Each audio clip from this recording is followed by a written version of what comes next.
warahmatullahi wabarakatuh. Kami dari Universitas Islam Negeri Mataram, Fakultas Tarbiyah dan Keguruan, Program Studi Pendidikan Islam Anak Usia Dini. kami akan menyampaikan materi Tauhid Ilmu Kalam tentang aliran Syiah Dengan dosen pengampu Bapak Dr. Ahmad Zodi MAG.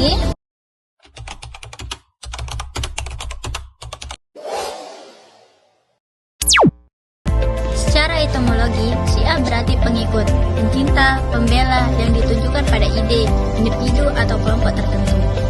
Syiah secara umum dalam istilah yang modern, kata Syiah digunakan untuk menunjuki kelompok umat Islam yang mencintai Ali bin Abi Thalib dengan sangat fanatik. Dalam arti kata yang lain, Syiah dapat disandingkan juga dengan kata tasyayu, yang berarti patuh dan taat. Secara agama, mengangkat kepala orang yang ditaati dengan penuh keikhlasan tanpa keraguan. Seiringnya bergulirnya masa, terminologi Syiah hanya dikhususkan kepada orang-orang yang meyakini bahwa hanya Rasulullah yang berhak menentukan penerus risalah Islam peninggalannya.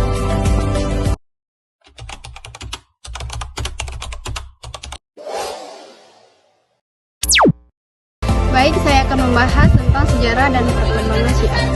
Para sejarawan Muslim berbeda pendapat mengenai sejarah munculnya Syiah. Ada yang berpendapat bahwa Syiah lahir langsung setelah Nabi wafat, dan pada saat itu ada perebutan kekuasaan antara golongan Muhajirin dan Ansor di balik pertemuan Sakifah Bani Saidah.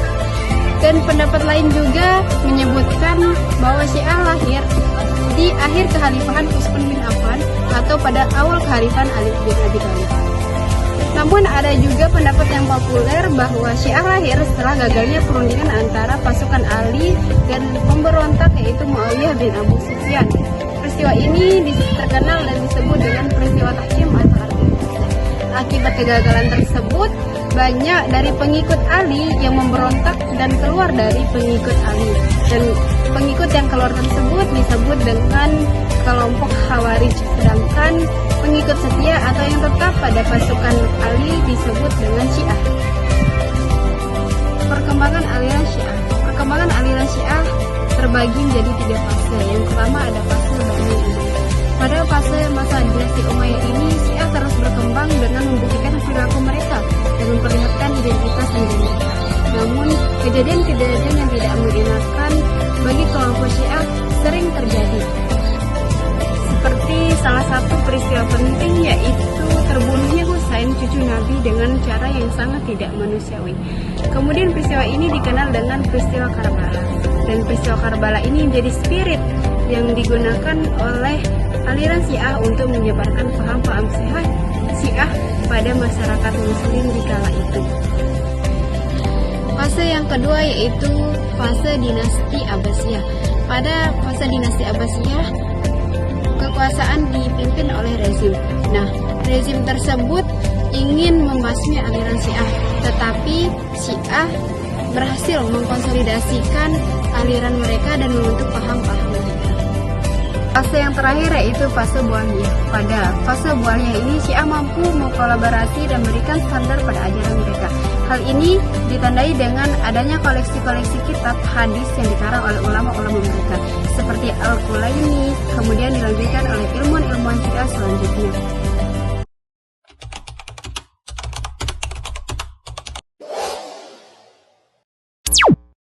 Saya akan menjelaskan tentang aliran-aliran dalam Syiah. Perbedaan pendapat tentang siapa yang berhak menjadi imam setelah Nabi Muhammad SAW menyebabkan munculnya berbagai aliran dalam Syiah. Berikut aliran-aliran tersebut. Pertama, Sabaiyah. Aliran ini dipelopori oleh Abdullah bin Saba. Mereka berkeyakinan bahwa Ali tidak wafat tetapi naik ke langit. Sebagian pengikutnya bahkan menganggap ada unsur ketuhanan dalam diri Ali. Yang kedua, Ghurabiyah. Aliran ini berpendapat bahwa risalah seharusnya turun kepada Ali, tetapi malaikat Jibril salah menyampaikannya kepada Nabi Muhammad. Karena itu, mayoritas Syiah menganggap aliran ini sesat. Yang kedua, aliran Ghurabiyah. Aliran ini berpendapat bahwa risalah seharusnya turun kepada Ali, tetapi malaikat Jibril salah menyampaikannya kepada Nabi Muhammad. Karena itu, mayoritas Syiah menganggap aliran ini sesat. Yang ketiga, aliran Kaisaniyah. Pengikut Al-Mukhtar, mereka meyakini imam sebagai sosok suci yang wajib ditaati, dan sebagian dari mereka juga mempercayai konsep reinkarnasi. Aliran Zaidiyah. Ini adalah aliran Syiah yang paling moderat dan paling dekat dengan sunnah. Mereka menganggap imam hanyalah manusia utama setelah Nabi, bukan makhluk suci atau nabi baru. Yang kelima, aliran Syiah Itsna Asyariyah atau 12 imam. Ini merupakan aliran Syiah terbesar. Mereka meyakini adanya 12 imam mulai dari Ali bin Abi Thalib hingga imam terakhir yaitu Muhammad Al-Mahdi. Keenam, aliran Ismailiyah. Aliran ini menganggap Ismail, putra Ja'far As-Sadiq, sebagai imam ketujuh yang sah meskipun ia wafat sebelum ayahnya. Ketujuh, aliran Hakimiyah dan Druze. Aliran ini berasal dari ajaran Al-Hakim di Amarillah. Sebagai pengikut menganggapnya memiliki unsur ketuhanan dan percaya ia akan kembali di akhir zaman.